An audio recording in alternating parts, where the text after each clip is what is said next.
Hello friends, welcome to my YouTube channel Samrat education. दोस्तों, आज की इस वीडियो में हम बात करने वाले हैं कल्टीवेशन ऑफ जूट, जूट की खेती के बारे में। तो चलिए स्टार्ट करते हैं। जूट की खेती क्या होती है, जूट का वैज्ञानिक नाम क्या होता है, किस फैमिली का है, economic importance, area distribution, climate, soil, दोस्तों सब कुछ देखेंगे। तो चलिए स्टार्ट करते हैं। तो जूट जो है उसका वैज्ञानिक नाम है कार्कोरस कैप्सुलारिस। कार्कोरस कैप्सुलारिस जूट का वैज्ञानिक नाम है। तिलियासी फैमिली से आता है जूट। किस फैमिली से आता है? तिलियासी फैमिली से। इसका जो ओरिजिन उत्पत्ति स्थान है वह है अफ्रीका और इंडिया। जूट का उत्पत्ति स्थान अफ्रीका और इंडिया है। एरिया डिस्ट्रीब्यूशन की बात करें तो सबसे ज़्यादा विश्व में सबसे ज़्यादा उत्पादन इसका बांग्लादेश में होता है और भारत में सबसे ज़्यादा जूट का उत्पादन पश्चिम बंगाल में होता है। अब देखते हैं इकोनॉमिक इम्पोर्टेंस, आर्थिक महत्व। जूट का आर्थिक महत्व क्या है? बहुत इंपॉर्टेंट है दोस्तों। तो कपास के बाद जूट एक महत्वपूर्ण फाइबर फसल है। कपास के बाद दोस्तों जूट ही एक महत्वपूर्ण जो है वह रेशे वाली फसल है। जूट से अनाजों के भंडारण के लिए कपड़े, बोरियां और अन्य पैकेजिंग सामग्री के निर्माण में फाइबर का व्यापक रूप से उपयोग किया जाता है। दोस्तों, जूट जो होता है उससे दोस्तों जो अनाज होते हैं, सीमेंट होता है, जो भी दोस्तों बोरियां बनती हैं वो सब दोस्तों जूट से ही बनती हैं। जूट के जो रेशे प्राप्त होते हैं उसी से बनाया जाता है इन सभी को। तो वही बताया जा रहा है कि जूट से अनाजों के भंडारण के लिए बोरियां, कपड़े और अन्य पैकेजिंग सामग्री के निर्माण में फाइबर का व्यापक रूप से उपयोग किया जाता है। जूट का उपयोग रस्सियों, कालीनों और मदिरा मदिरा मतलब दोस्तों शराब बनाने में भी किया जाता है। रेशे से मुक्त डंठल का उपयोग ईंधन के रूप में और गोंद पाउडर, चारकोल बनाने के लिए भी किया जाता है। तो दोस्तों जो रेशा जिस जूट में से जूट के पौधे में से निकाल दिया गया है उस डंठल का उपयोग ईंधन के रूप में किया जाता है और गोंद पाउडर जो होता है उसे चारकोल बनाने के लिए भी किया जाता है। तो दोस्तों जूट का आर्थिक महत्व क्या है? कपास के बाद जूट ही एक जूट जो एक महत्वपूर्ण रेशे वाली फसल है। जूट से अनाजों के भंडारण के लिए बोरियां, कपड़े और अन्य पैकेजिंग सामानों का निर्माण किया जाता है। जूट का उपयोग रस्सी, कालीन और मदिरा बनाने में भी किया जाता है। रेशे से मुक्त डंठल का उपयोग ईंधन के रूप में और गोंद पाउडर, चारकोल बनाने के लिए भी किया जाता है। तो दोस्तों ये था इसका आर्थिक महत्व। आगे चलते हैं। क्लाइमेट, इसको कैसी जलवायु की आवश्यकता होती है, जूट को किस जलवायु की अवस्था होती है, कितने तापमान पर जूट जो है वो अच्छा परफॉर्मेंस दिखाता है। तो इसकी खेती के लिए नम और गर्म जलवायु जिसका तापमान 25 से 30 डिग्री सेल्सियस और अपेक्षिक आर्द्रता 90% हो, वह दोस्तों मिट्टी इसके लिए बहुत उपयुक्त होती है। जूट की खेती के लिए गर्म और नरम जलवायु जिसका तापमान 25 से 35 डिग्री सेल्सियस हो और अपेक्षिक आर्द्रता 90% हो, बहुत ही उपयुक्त होती है। इसकी खेती गर्मी, बरसात दोनों मौसम में की जाती है, लेकिन यदि असामान्य बारिश हो जाए तो दोस्तों जो जूट है उसकी पैदावार को बहुत नुकसान पहुंचाता है। तो यह था इसको क्लाइमेट की कैसे आवश्यकता होती है। तो जूट को कैसे क्लाइमेट की आवश्यकता होती है, कैसे जलवायु की आवश्यकता होती है? तो जूट को गर्म और नम जलवायु की आवश्यकता होती है जिसका तापमान 25 से 35 डिग्री सेल्सियस होता है और इसका अपेक्षिक आर्द्रता 90% होता है। इसकी खेती के लिए इसकी खेती गर्मी और बरसात दोनों मौसमों में की जा सकती है, लेकिन यदि असामान्य बारिश हो जाए तो पैदावार को नुकसान पहुंचाता है। आगे देखते हैं सॉइल, इसको कैसी मिट्टी की आवश्यकता होती है।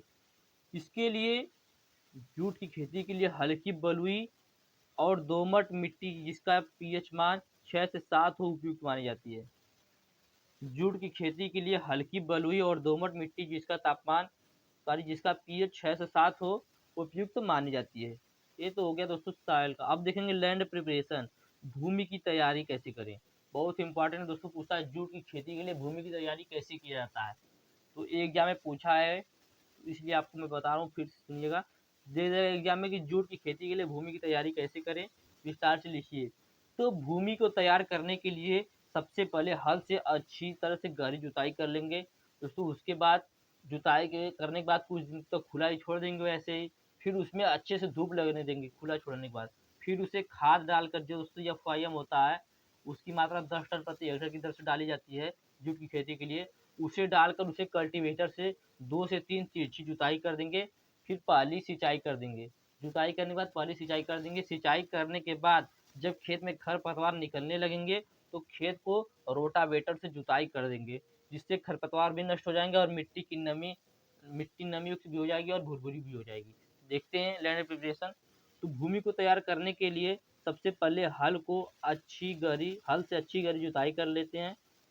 फिर कुछ दिन खुला छोड़ देते हैं उसमें अच्छे से धूप लगने के लिए। फिर उसमें खाद डालकर उसे कल्टीवेटर से 2 से 3 तिरछी जुताई कर पहली सिंचाई कर देते हैं। जब खेत में खरपतवार निकलने लगते हैं तो खेत को रोटावेटर से जुताई कर देते हैं, जिससे खरपतवार नष्ट हो जाते हैं और मिट्टी नमीयुक्त और भुरभुरी हो जाती है। तो दोस्तों यह था लैंड प्रिपरेशन की भूमि की तैयारी हम लोग कैसे करेंगे जूट की खेती के लिए। अब देखते हैं जूट की जो बुआई के समय वह सोइंग टाइम। तो मध्य फरवरी से मध्य जुलाई तक दोस्तों जूट की जो है वह बुआई की जाती है। कुछ वैरायटियां ऐसी भी दोस्तों जिनका अक्टूबर और सितंबर से अक्टूबर के बीच में भी की जाती है। तो इसका जो दोस्तों एकदम एग्जैक्ट टाइम है दोस्तों जूट की बुआई का, तो मध्य फरवरी से मध्य जुलाई तक है। ठीक है दोस्तों, चलते हैं आगे। Sowing method. तो जूट की बुआई किस विधि द्वारा की जाती है? तो जूट की बुआई दो विधि से की जाती है, प्रसारण या ड्रिल विधि द्वारा। यदि ड्रिल विधि से बुआई करेंगे तो इसको दोस्तों प्रति पौधे की दूरी 30 से 45 सेंटीमीटर की दूरी पर होनी चाहिए। सीड रेट की बात करें, बीज दर कितना लगेगा? तो 5 से 10 किलोग्राम प्रति हेक्टेयर की दर से जो है दोस्तों बीज लगता है जूट का। अब देखते हैं सीड ट्रीटमेंट। सीड ट्रीटमेंट दोस्तों मैं जितना बता रहा हूँ फिर से आप लोग बताऊंगा लेक्चर से, जो नहीं क्लियर हुआ वो भी क्लियर हो जाएगा। तो बुआई से पहले बीज को एग्रोसन या सेरेसन, दोस्तों ये आता है दोस्तों सीड ट्रीटमेंट करने के लिए। तो बुआई से पहले बीज को एग्रोसन या सेरेसन से 5 ग्राम प्रति किलोग्राम बीज से उपचारित करेंगे। दोस्तों एग्रोसन या सेरेसन का 5 ग्राम लेंगे, उससे जूट का 1 किलोग्राम बीज को उपचारित करेंगे। तो दोस्तों यह तो हो गया सीड ट्रीटमेंट। अब देखेंगे मैन्यूर और फर्टिलाइजर। तो FYM 10 टन प्रति हेक्टेयर की दर से, नाइट्रोजन, फास्फोरस और पोटास की 90 केजी मात्रा, दोस्तों तीनों 90-90 केजी रहेगा। 90 केजी मात्रा को खेत में डाल दिए। उसके बाद दोस्तों पोटास और फास्फोरस की 90 केजी मात्रा को खेत में डाल देते हैं। उसके बाद जो नाइट्रोजन बचता है उसकी आधी मात्रा को 2 बार, एक बार 45 केजी और एक बार 45 केजी सिंचाई के समय दिया जाता है। तो दोस्तों यह था मैन्योर फर्टिलाइजर की जूट की खेती के लिए 10 टन FYM चाहिए और 90 kilo phosphorus, 90 kilo nitrogen, 90 kilo potash, जिसमें फास्फोरस और पोटास को बुआई के समय ही डाल देते हैं, लेकिन जो नाइट्रोजन होता है उसे 2 बार सिंचाई के समय डाला जाता है। ये हो गया क्या दोस्तों, मैन्योर और फर्टिलाइजर। अब देखते हैं इरिगेशन, सिंचाई। बुआई से पहले एक और बुआई के बाद 3 सिंचाई उपयुक्त होता है। जूट की खेती के लिए बुआई से पहले एक सिंचाई, जो दोस्तों बुआई से पहले एक सिंचाई किया था वो खरपतवार को निकालने के लिए और मिट्टी को नमी युक्त बनाने के लिए। तो बुआई से पहले एक और बुआई से पहले एक और बुआई के बाद 3 सिंचाई उपयुक्त होती है जूट की खेती के लिए। अब देखते हैं वीड मैनेजमेंट, खरपतवार नियंत्रण। खेती में जो जूट की खेती होता है उसमें खरपतवार नियंत्रण के लिए पहली निराई गुड़ाई बीज रोपने के 20 से 25 दिन बाद और बाद में 15 से 20 दिन के अंतराल पर करनी चाहिए। पहली जो निराई गुड़ाई है वह 20 से 25 दिन बाद और बाद में फिर 15 से 20 दिन के अंतराल पर उसकी जो निराई गुड़ाई वह करनी चाहिए। 2 से 3 निराई दोस्तों जो है वह जूट की खेती के लिए आवश्यक होती है। 2 से 3 निराई करना आवश्यक है। आगे देखते हैं हार्वेस्टिंग, कटाई दोस्तों बहुत ही इंपॉर्टेंट है। इसकी कटाई दोस्तों अब बार बार पूछता है, और इसे दोस्तों कैसे गलाया जाता है। तो देखते हैं कटाई कब की जाती है, कटाई का समय क्या होता है और कब कटाई नहीं करनी चाहिए। तो जूट की पौधे की कटाई सही समय पर करना बहुत जरूरी होता है। यदि जूट की कटाई दोस्तों जो है सही समय पर नहीं करेंगे तो क्या होगा, यदि समय से पहले कटाई कर देंगे तो सूत्र छोटे बनेंगे। सूत्र मतलब दोस्तों जो उसमें से रेशा निकलेगा वह बहुत छोटा बनेगा, और देर से कटाई करने पर सूत्र जो है वो मोटा हो जाएगा और कमजोर हो जाएगा।